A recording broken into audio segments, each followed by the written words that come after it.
जय माता दी। आज मैं आपके साथ शेयर करने वाली हूँ सोमवार व्रत की कथा। और ये कथा इस प्रकार है। किसी नगर में एक धनी व्यापारी रहता था। दूर दूर तक उसका व्यापार फैला हुआ था। नगर के सभी लोग उस व्यापारी का सम्मान करते थे। इतना सब कुछ संपन्न होने के बाद भी वह व्यापारी बहुत दुखी था, क्योंकि उसकी कोई संतान नहीं थी, जिस कारण अपने मृत्यु के पश्चात व्यापार के उत्तराधिकारी की चिंता उसे हमेशा सताती रहती थी। पुत्र प्राप्ति की इच्छा से व्यापारी प्रत्येक सोमवार भगवान शिव की व्रत पूजा किया करता था और शाम के समय शिव मंदिर में जाकर शिव जी के सामने घी का दीपक जलाया करता था। उसकी भक्ति देखकर मां पार्वती प्रसन्न हो गई और भगवान शिव से उस व्यापारी की मनोकामना पूर्ण करने का निवेदन किया। भगवान शिव बोले, इस संसार में सबको उसके कर्म के अनुसार ही फल की प्राप्ति होती है। जो प्राणी जैसा कर्म करता है उसे वैसा ही फल मिलता है।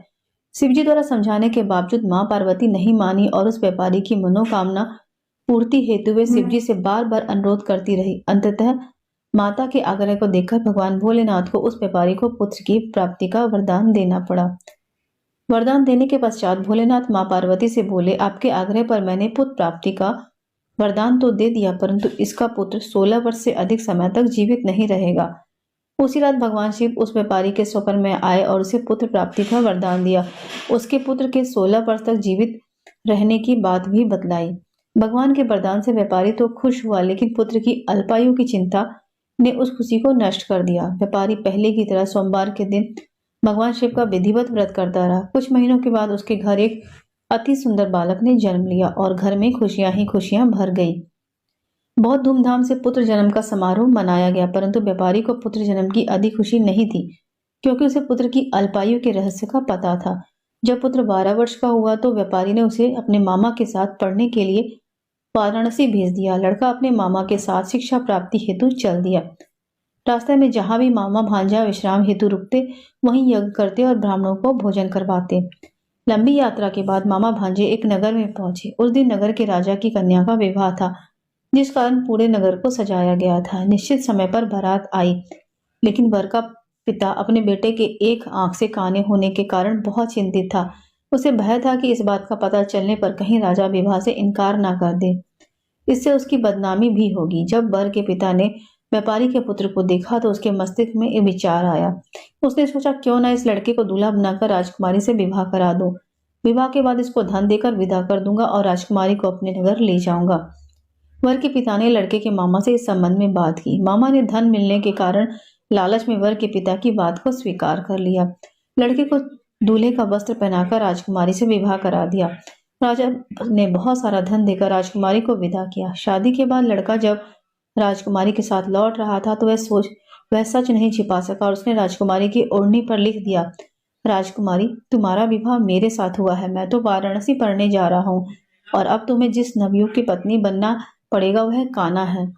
जब राजकुमारी ने अपनी ओढ़नी पर लिखा हुआ पढ़ा तो उसने कान्हे लड़के के साथ जाने से इनकार कर दिया।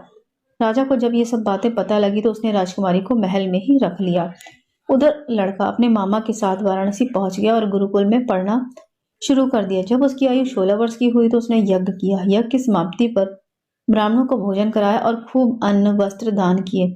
रात को वह अपने शयन कक्ष में सो गया। शिव के वरदान के अनुसार शयन अवस्था में ही उसके प्राण पखेरु उड़ गए। सूर्योदय पर मामा मृत भांजे को देखकर रोने पीटने लगे। आसपास के लोग भी एकत्र होकर दुख प्रकट करने लगे। लड़के के मामा के रोने विलाप करने के स्वर समीप से गुजरते हुए भगवान शिव और माता पार्वती ने भी सुने। माता पार्वती ने भगवान से कहा, प्राणनाथ, मुझे इसके रोने के स्वर सहन नहीं हो रहे, आप इस व्यक्ति को कष्ट दूर करें। भगवान शिव ने माता पार्वती के साथ अदृश्य रूप में समीप आकर जाकर देखा तो भोलेनाथ माता पार्वती से बोले, यह तो उसी व्यापारी का पुत्र है जिसे मैंने 16 वर्ष की आयु का वरदान दिया था। इसकी आयु पूरी हो गई है। माँ पार्वती ने फिर भगवान शंकर से निवेदन किया कि उस बालक को जीवन देने का आग्रह किया। माता पार्वती के आग्रह पर भगवान शिव ने उस लड़के को जीवित होने का वरदान दिया और कुछ ही पल में वह जीवित हो उठा। शिक्षा समाप्त करके लड़का मामा के साथ अपने नगर की ओर चल दिया। दोनों चलते हुए उसी नगर में पहुंचे जहां उसका विवाह हुआ था। उस नगर में भी यज्ञ का आयोजन था। समीप से गुजरते हुए नगर के राजा ने यज्ञ का आयोजन देखा और उसने तुरंत ही लड़के और उसके मामा को पहचान लिया। यज्ञ के समाप्त होने पर राजा मामा और लड़के को महल में ले गया और कुछ दिन उन्हें महल में रखकर बहुत सारा धन दिया, वस्त्र आदि देकर राजकुमारी के साथ विदा किया। इधर भूखे प्यासे रहकर व्यापारी और उसकी पत्नी बेटे की प्रतीक्षा कर रहे थे। उन्होंने प्रतिज्ञा कर रखी थी कि यदि उन्हें अपने बेटे की मृत्यु का समाचार मिला तो दोनों अपने प्राण त्याग देंगे। परंतु जैसे ही उसके बेटे के जीवित वापस लौटने का समाचार सुना तो वे बहुत प्रसन्न हो गए। वह अपनी पत्नी और मित्रों के साथ नगर के द्वार पर पहुंचा। अपने बेटे के विवाह का समाचार सुनकर पुत्र वधू राजकुमारी को देखकर उसकी खुशी का ठिकाना ना रहा। उसी रात भगवान शिव ने व्यापारी के स्वप्न में आकर कहा, हे सृष्टि, मैंने तेरे सोमवार के व्रत करने और व्रत कथा सुनने से प्रसन्न होकर तेरे पुत्र को लंबी आयु प्रदान की है। पुत्र की लंबी आयु जानकर व्यापारी बहुत प्रसन्न हुआ। शिव भक्त होने तथा सोमवार का व्रत करने से व्यापारी की सभी मनोकामनाएं पूर्ण हुई। इसी प्रकार जो भक्त सोमवार का विधिवत व्रत करते हैं और व्रत कथा सुनते हैं, उसकी सभी इच्छाएं पूरी होती है। और इस प्रकार सोमवार की व्रत कथा समाप्त हुई।